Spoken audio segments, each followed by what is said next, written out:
Hi, my name is Chrissy McAllister, and this is my summary presentation. A brief introduction is that this observation of going into this kindergarten classroom helped allow me to view different aspects of communication from teacher to student, as well as teacher to teacher, whether that be about curriculum, about a student, or whatever the case may be. I also was able to witness different classroom strategies that helped keep the students on task and focused. In the textbook, they mentioned that risk and resilience can help determine negative factors and traits at home, which can lead to psychological, social, and academic issues. And like it says, most of these effects happen at home and can help mentally and physically delay some children.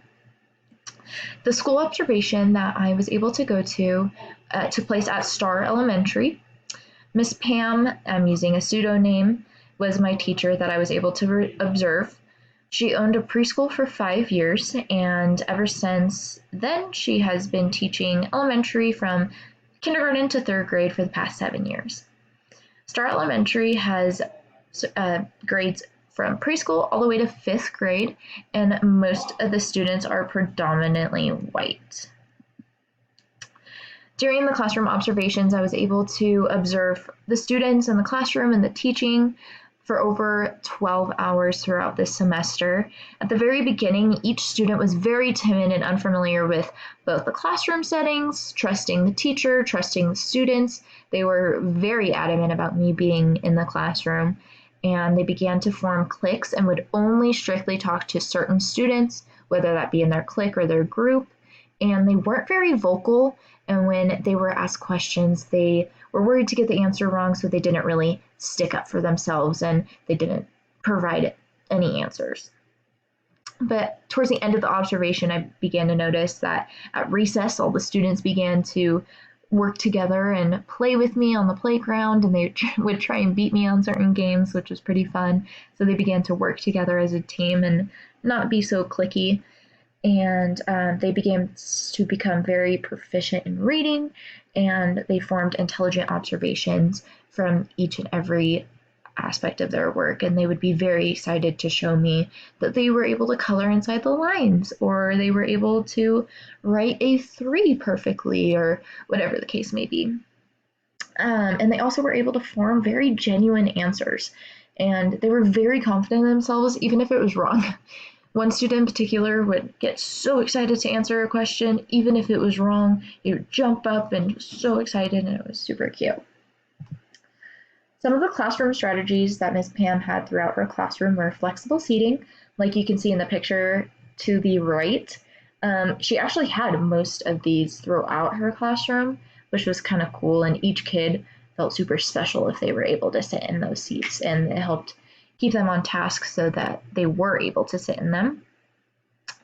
Each of the desks were formed into table groups, which was switched up every couple of weeks, so they had different partners to work with and socialize, and they had a bunch of group projects to work together and come together as a class. She also had a mood corner, which I wasn't very too familiar with, but it was pretty interesting. If a kid was feeling stressed or sad about something, they could go in the corner and play with a stuffed animal, and they were able to come back 10 minutes later and feeling rejuvenated and mentally feeling ready to take on the day. She also wanted the students to view testing more so as a game or something fun, because she didn't want them to get test anxiety, didn't want them to think that they were going to do something wrong. So if they were playing it like a game, then it was more so fun to them, but we were still able to track their progress throughout the school year. She also rewarded them for good behavior, which was really cool to see. And she held the students very responsible for their pencil box, in which it stayed on their desk, and it was very organized, and very responsible for their iPad. If a student left an iPad at home, then they couldn't use their iPad for the day, and they had to pick up an actual book. And so that helped motivate them to bring their iPad the next day, because let's be real, all kids love tablets. In the textbook provided throughout this course, there was a section that really stood out to me, and it was the student characteristics and teacher interaction. And there's different sections of this, but this specific subject or topic is poor children and how they're at risk. 18% of children 0 to 17 years old are classified as poverty, which is a lot more than it should be. John Cazale wrote a book called Savage Inequalities that helped describe the schools in poor neighborhoods and the crime and the drug that follows in those neighborhoods. And the students living in those communities were not supported by their teachers or their parents because they were such in poverty level, which really affected the student to teacher relationship.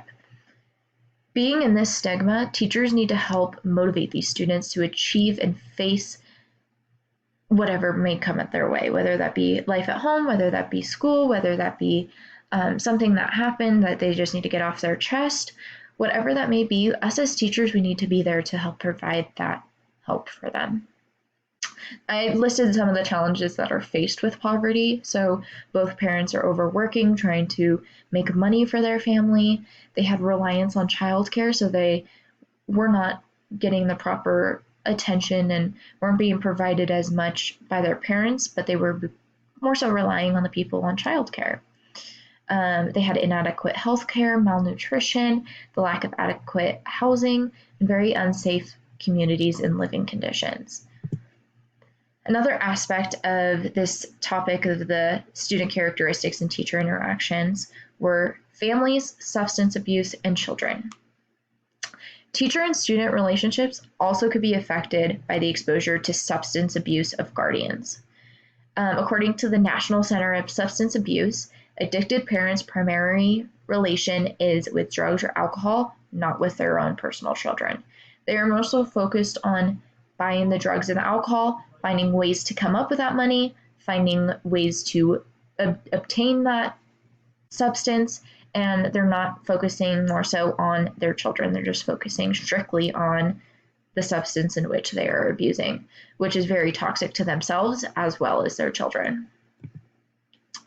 Kind of a branch off from that is prenatal substance exposure.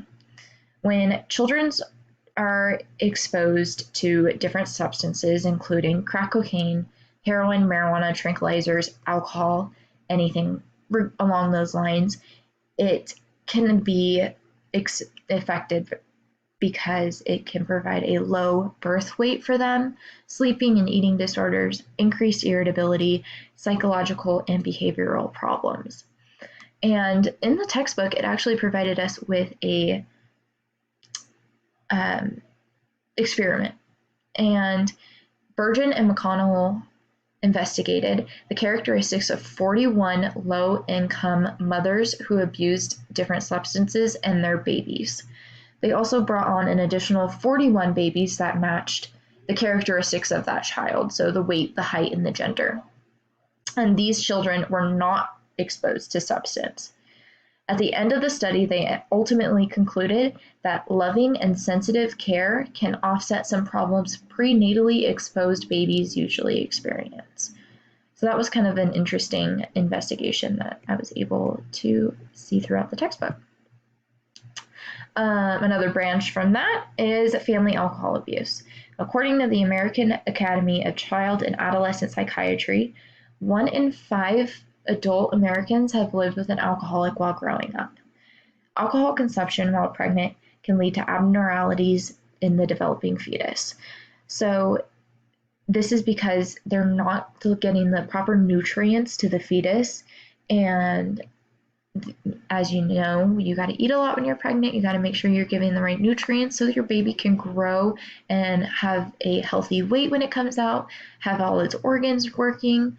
And it may even impair and or pathologically change their organs, which is an indirect consequence of the alcohol ingested from the mother. This is a huge thing that happens, and it's actually called fetal alcohol syndrome, or FAS. This is when physical or mental damage is happened due to the alcohol exposure while in the womb. And it can ultimately be avoided by not drinking alcohol during pregnancy. There are also syndromes that are affected by drugs and certain substances, but this one specifically is for fetal alcohol syndrome. The textbook also provided the difference between risk and resilience. So, risk is endangerment or the vulnerability to negative developmental outcomes. The example of this is that a child has no support from family members. They lack social environments, experience unemployment, depression, involved with substance abuse, poor marital situations, or experience domestic abuse. A personal example of this is when one of my friends growing up, she did not receive the support from her family members, and she went down a really dark path because her parents weren't there to guide her because they were alcoholics and they would rather focus on partying than supporting their child, and she kind of took a wrong path and she did not end up in a great place. So this happens on a daily basis. On the other hand, resilience is the ability to withstand or rebound from crisis or persistent challenges. An example of this is the child that comes from or was in a chronically poor, alcoholic, and abusive family household. They surround themselves with people who aren't going through the same thing. So, for example, that friend I mentioned earlier, she would always want to come spend the night at my house because we knew if we would spend the night at her house, her parents would get in a fight. They would always be drunk. They wouldn't care about us. They wouldn't feed us. So we always knew that we were safe over at my house.